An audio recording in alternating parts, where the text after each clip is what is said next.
Okay, so you've got everything ready. Now what we need to do is find the programmers, and we need to get a price for our job, and get the wheels in motion to get your project going. So you've got three options here really. I always use Upwork. There are other platforms out there, but I'm recommending you use Upwork. As you get more experience, you can branch out and see if you can find some other places. But for now, if you just follow along with what I'm showing you and teaching you, it's going to get you into the game and get experience under your belt. So basically, you've got three options here to find yourself some programmers. I can hook you up with programmers that we use and we've used for a while. You can search and find a programmer, or we can post a job on Upwork. So I'm going to show you how to do that in a minute.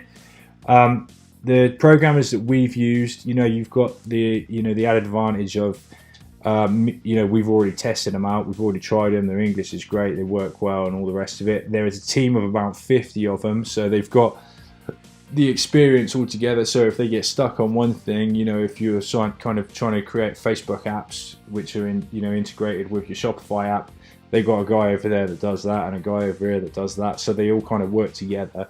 So you've got the advantage there of having a big team of 50 programmers, even though there'll only be one guy doing your programming.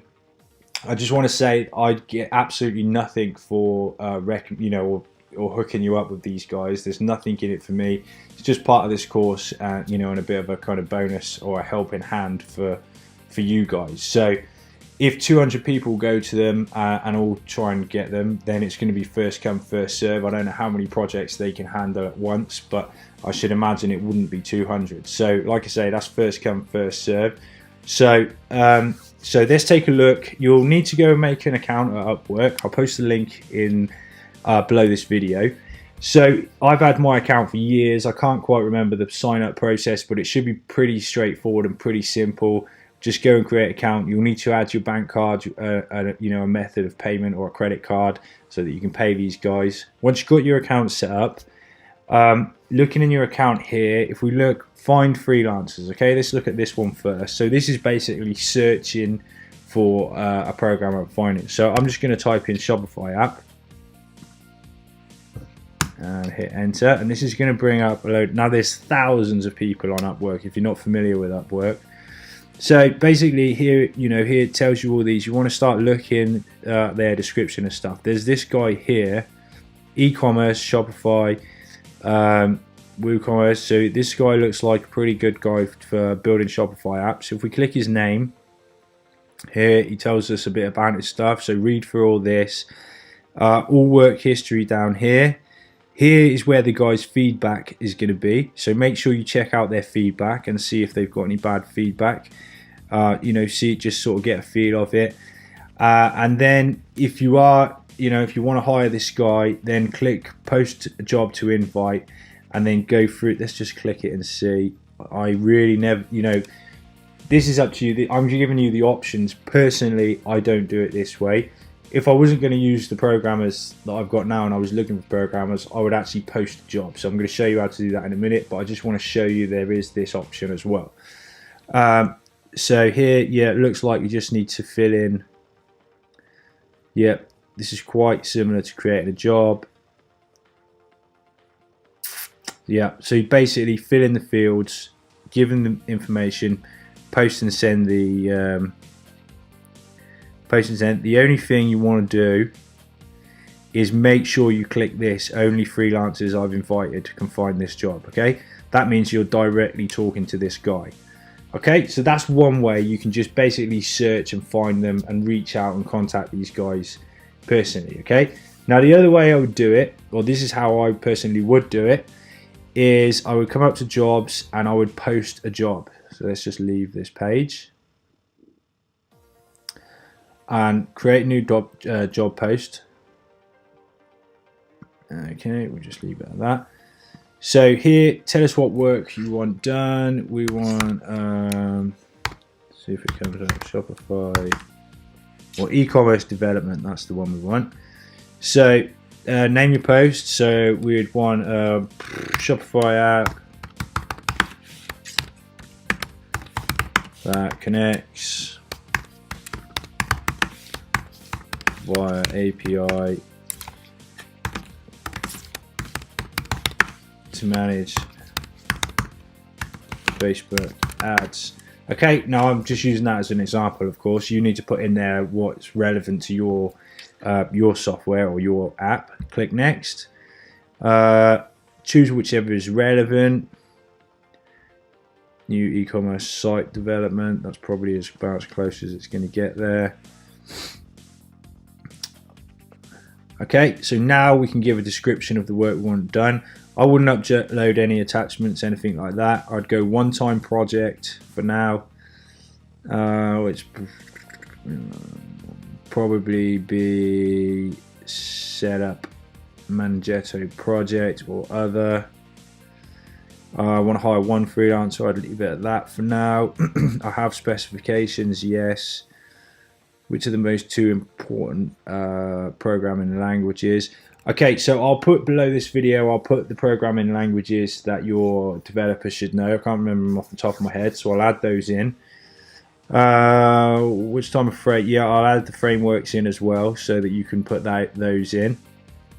Enter skills needed. Shopify. Pay by the hour, so we want this as a fixed price. We don't want to be paying by an hour because things can get out of control. We want to nail them down on a price. Here, the desired level of experience, basically the higher and more experienced the guys are, the more you're going to be paying. Depends on your budget really, and how you feel and how comfortable you are. I probably wouldn't go for entry level because you don't want people learning what to do on your projects. I'd at least go intermediate or expert. Put your budget in. It's hard to say your budget. You don't want to make it look like you've got loads of money because you don't want people stinging you. I would maybe just shoot at $3,000 just as a shot in the dark, just to get the ball rolling. Public searches, yes, we can do that. Freelancers you'd like to invite, and we don't need that. Qualifications, don't really need that. Here, screening questions. Now, this is important now. This is something that somebody taught me years ago, and this filters out all the idiots and all the auto replies and stuff. So what's going to happen is when you post this job, you are going to get a bazillion of people hammering you for this job, okay? And most of them are time wasters and idiots and people that you don't want, okay? So what we can do to help filter that out is we can put something like this. Ooh. Please reply with blue bananas. So please reply. I spelled that wrong. Blue bananas is what I've always used. It's what the person told me to use when I was brand new online, and the first I ever hired anyone on Odesk or Upwork. Oh yeah, we used to be called Odesk, now called Upwork. Please reply with blue bananas. Now what this is going to do, it's unbelievable the amount of people that will just tell you they're a top programmer and they'll apply for it, and they won't have put blue bananas. So first of all, to see if anybody's even read what you've written, anybody with half a brain is going to write back and they're going to open up with blue bananas. Okay, so you don't have to use blue bananas, just use something completely crazy that nobody would say. You know, the world is flat, or I don't know, anything you want. Like blue bananas has stuck with me for years, so that's what I always use, blue bananas. It works well. So straight away, anybody that doesn't reply with blue bananas, they're gone instantly, okay? So you know that somebody's actually read your post and they've got the sense to reply with that blue bananas, okay? So that's important because you will get hammered with a lot of different people. If you want to, you can add some more questions in there. Yes, right, require a cover letter. I'll probably leave that because they're going to give you some information. Boost your job's visibility. Well, I have no idea what that is, to be honest. It's entirely up to you if you click that. Invite a co-worker to help you hire. Well, maybe if you're JVing and stuff like that, then you might want to invite other people in. If I've spoken to you personally and I'm helping you with this, I'll give you my email. You can throw me in there. That means I can, you know, not have any admin access, but I can come in and help you and things like that. and then just hit post job, and then what will happen is loads and loads of people are going to reply to this, and and yes, so here's another thing. You could put this where was programming languages, so somewhere describe the work to be done. Somewhere you want to put must be good at least communicating in English or whatever your main language is, at least in sort of text format. Okay, so what you want to do when you start honing in and you're going to be hiring people is you perhaps say on here you want to conduct a Skype interview with the right candidate. Okay, so what you want to do, whether you have a live call with them or whether you conduct that interview on Skype, just talk to them. Okay, you don't have to be some super interview guy. Talk to them, ask them how long they've been doing it, what projects have they done, how's the weather over there. Ask them a few questions, see how well their English is or whatever your main language is, see how well they're communicating with you, because I can tell you I've worked with programmers with bad English and it's like banging your head against a brick wall. Okay, you tell them 20 times to do something and they still do something completely different, and you're like, is this the language barrier or is this guy completely insane? Okay, so do conduct a Skype interview. Like I say, it doesn't have to be rocket science. You don't have to talk about programming. You can talk about anything you want, and you'll soon work out whether you're going to be able to talk to this guy, or they might be rude to you. You might not like him. They might be really skilled, but you might think, I can't work with this guy. So again, that's very important. Conduct that interview with them. It doesn't have to be long, 15 minutes of your time. And you'll know straight away whether you're going to be able to talk to that person or not. So communication is very important, because you don't want to be telling them one thing, and if you're on if your time zone is totally out of sync with those, you don't want to tell them when you go to bed one night, I want this done, and then you wake up the next day and they haven't had a clue what you're talking about, and then another day goes and another day goes, so you're losing time all the time. Okay, so make sure that they're good at communicating. It doesn't matter. You could have a live call with them and speak and see how good they are with it, talking with English. The programmers we use, their English is really, really good. I'm going to show you how that works in just a second. I've had live Skype calls with them. They're great on Skype calls. Mainly talk to them via text, but if I do need to actually speak to them, if we've got something really tricky, we do have a call, and they're great. They're very polite. They're very nice. And they understand what I'm saying exactly. So that is those three options you got there. So let's just have a little quick snoop at no, I'll tell you what, let's what will happen. Okay, so you're going to find your programmer. You're then going to send them your mock-up. You're going to ask them for an estimation. So if it's the guys that we use, they're going to know exactly what you're talking about. If it's not the guys we use, it's someone completely new, just tell them that you want an estimation, you want everything broken down step by step, and you want each milestone listed. So I'm going to show you now what milestone is and how that works. We're going to have a little snoop on here. So what will happen is you will need to set up a contract. So I'll see if I can just quickly set something up here. Let's just see if I can set up a dummy one.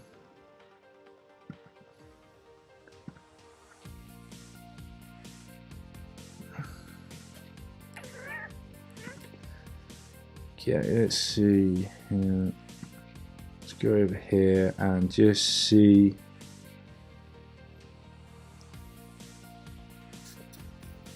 Profile, copy link. Just see if I can go and pretend to hire this guy. Right, hire now. Okay, so what will happen is once you've come to, once they've given you the estimation and everything, then you're going to have to hire them. Okay, so it's going to be fixed price. You're going to hit continue. The contract title, let's call this test. The total amount, let's see if I can just find an actual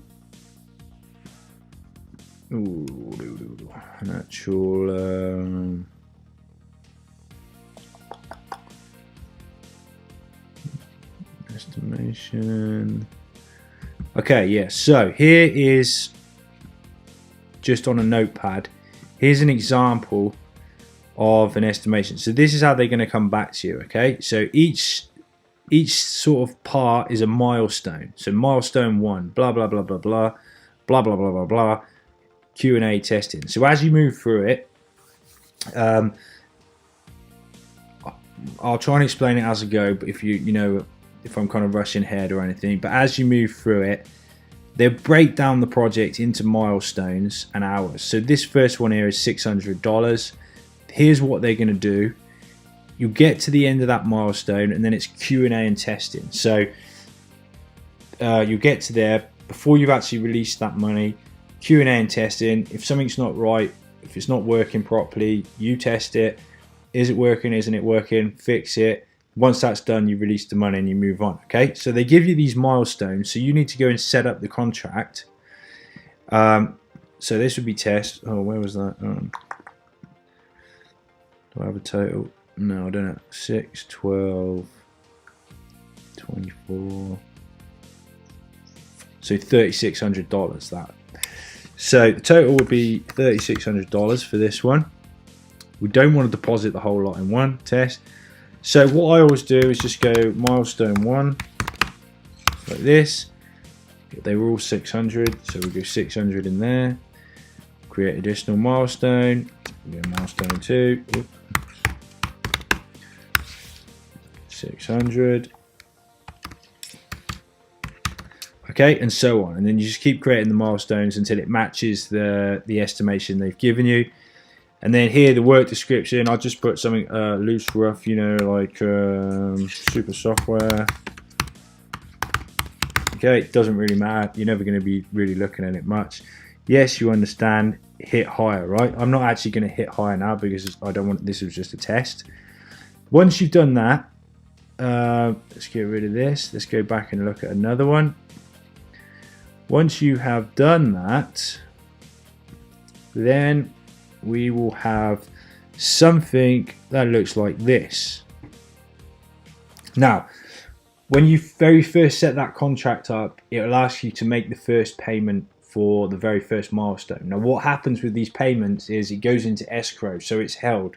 So it's left your bank account, it's in escrow, but they haven't received it yet. So it's kind of Upwork is looking after that money, so if there's any problems, then it can be sorted out between everybody. So you will pay that first milestone, and then here, if we look at this this job here, we can see 600 went in. This was milestone 1. We're on the brink of finishing this one.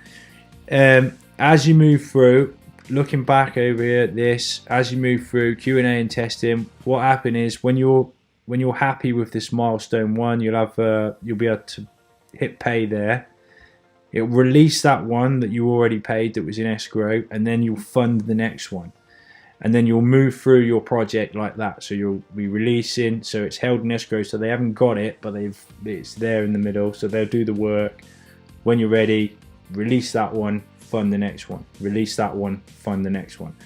Okay, so that's how that works. Now, let's go and have a look at how they actually work and how they communicate with you.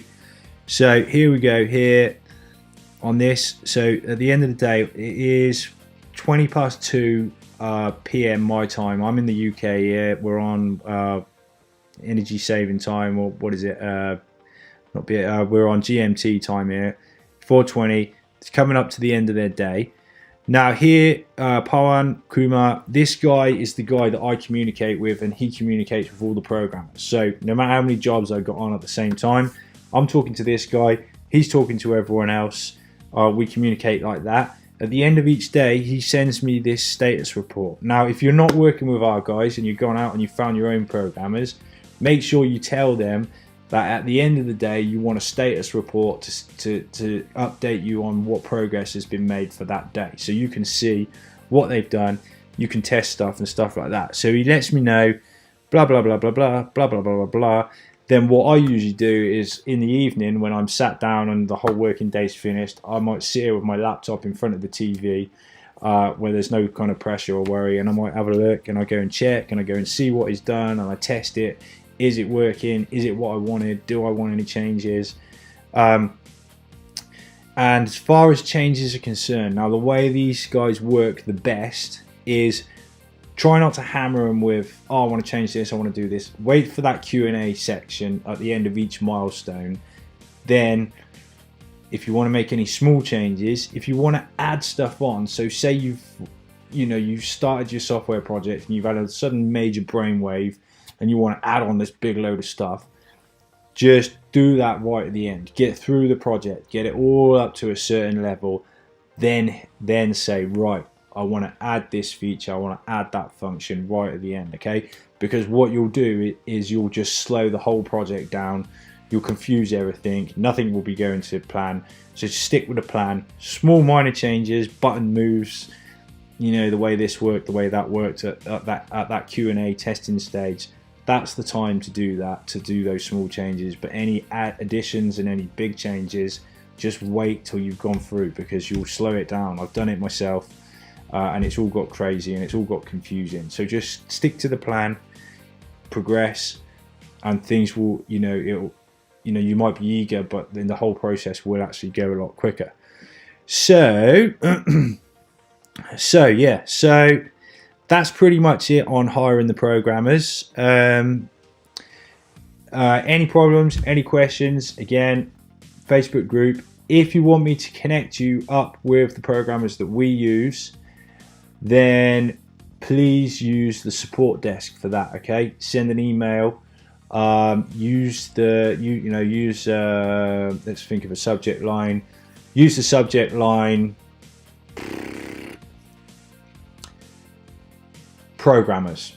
Let's make it easy. Use the subject line programmers, okay? Then I'll know. Like I say, it's going to be first come, first serve. I can't guarantee that I'm going to be able to, or they're going to be able to take you on, but I'll do my best, and I can make the introduction and everything. And like I say, we know that these programmers are good to go, okay? Because there's a lot of unscrupulous ones out there as well. So be on your toes, be careful. If you're going to go out and find your own, which is no problem whatsoever, you go and do that. Okay guys, so that pretty much wraps it up for this video, and I'll see you in the next video. Bye for now.